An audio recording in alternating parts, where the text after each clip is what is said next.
We all know the spectacular icon and the giant glasses commanding sold-out stadiums across the globe. But what if I told you the most extravagant persona in pop music was actually just a protective mask for a cripplingly shy kid? Welcome to The Explainer. Today we're unpacking what I think is one of the most absolutely fascinating contradictions in modern music history.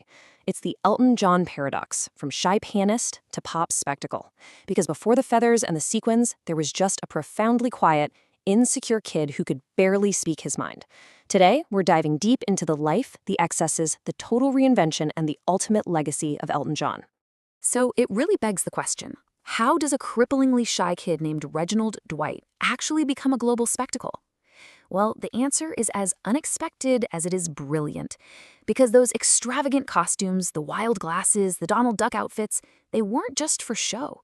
They were a protective mask, a carefully crafted suit of armor that allowed a profoundly vulnerable musician to finally step out in front of millions of people and share his soul. Let's start with Section 1, the origin, the mask. Okay, let's dive into this. To really get a handle on the man, we've got to travel back to 1947, to the quiet, post-war suburbs of Pinner in northwest London. This is where Reginald Kenneth Dwight was born. Now, from a super early age, he had this almost instinctive, magical connection with the piano. He could hear a melody literally once and immediately play it back on the keys. This raw talent eventually landed him a spot at the prestigious Royal Academy of Music. But despite this immense gift, young Reginald was incredibly insecure. Outside of playing music, he really struggled to express himself. As a teenager, he started gigging in local London pubs and eventually joined a band called Bluesology. But he realized pretty quickly that he wanted something way bigger than just backing up other musicians in the shadows. He needed a way to break out. So he made a massively symbolic choice. He completely abandoned the name Reginald Dwight and adopted the name Elton John, borrowing it from a couple of musicians he knew. This wasn't just some clever rebrand. It was the birth of a whole new persona. By inventing Elton John, he created a character who could finally do in public all the bold, flamboyant things that shy Reginald never would have dared to do in private. Moving on to Section 2, the catalyst, the partnership. But here's the thing. A great persona just isn't enough on its own. You need the songs. And that brings us to 1967, and a moment that quite literally changed the course of music history. It wasn't some glamorous Hollywood encounter either. It was literally just a simple standard advertisement in a music paper looking for songwriters. Elton answered it, but he had a major problem. He could write soaring, beautiful melodies in his sleep, but he felt completely lost when it came to writing lyrics. Enter Bernie Taupin. Bernie was a young lyricist who had answered that exact same ad. The connection they forged was entirely unorthodox. They didn't sit shoulder to shoulder at a piano like your traditional songwriting duo. They worked apart. Bernie would write these deeply intimate, poetic words and just hand the sheets of paper over to Elton. Then Elton would take those words, sit at his piano, and build these massive, unforgettable melodies right around them. It was like a giant puzzle coming perfectly together, creating one of the most successful pop partnerships we've ever seen. After a few early attempts, their magic formula truly materialized in 1970 with a track that changed everything: Your Song. It didn't need any fireworks or massive production. It was just a simple piano ballad with a direct melody and incredibly intimate lyrics. This track blew the doors wide open for him, especially in the United States. But more importantly, it established his core emotional appeal. It proved right out of the gate that beneath whatever wild, theatrical disguise he chose to wear, there was a composer of profound, undeniable vulnerability.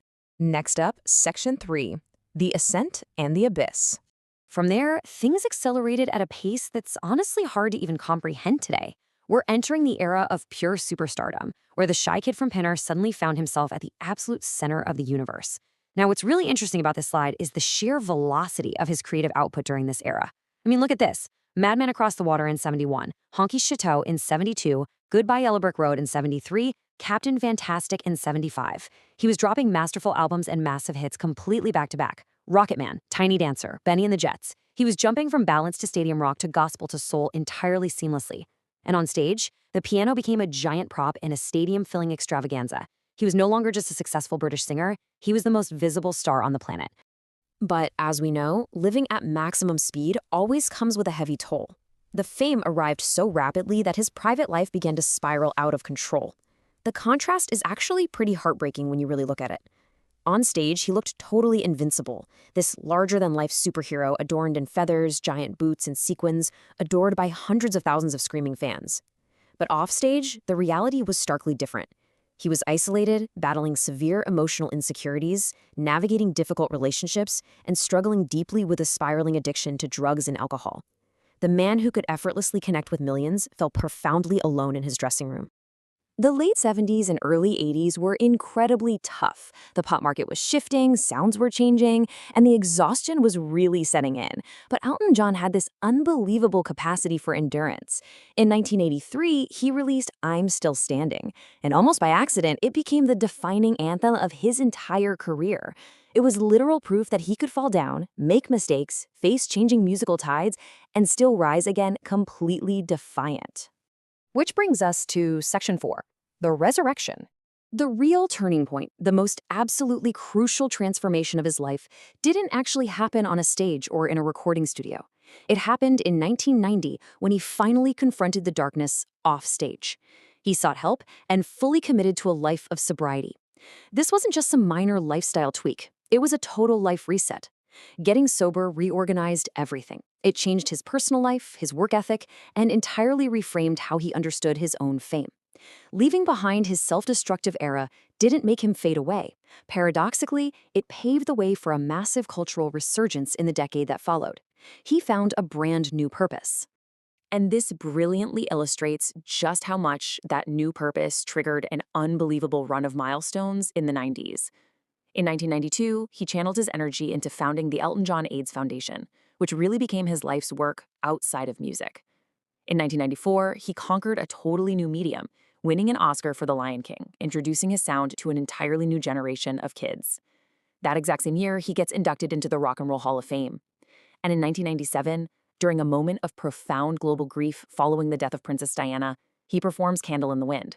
It became a worldwide phenomenon, showing his unique power to use a melody to unify the globe. He didn't just survive the 70s, he absolutely conquered the 90s. And finally, Section 5, the enduring legacy. As we moved into the 21st century, he totally refused to just coast on nostalgia. Instead, he took this spectacular victory lap, bridging eras and bringing his catalog to massive new audiences. He started collaborating with the very artists who grew up listening to him, people like Lady Gaga, Dua Lipa, and Eminem. He made sure he was always an active part of the modern pop conversation. Eventually, though, the physical toll of constant travel had to end. In 2018, he announced the Farewell Yellow Brick Road Tour. It was a massive undertaking. They had to weather the delays of the global pandemic, but he finally wrapped up the tour in 2023. Now, it's really important to clarify here. This was a retirement from the grueling life of airports, hotels, and endless highways. It was a choice to spend more time with his family, but it was absolutely not a retirement from making music. Which brings us to this incredible number, 78.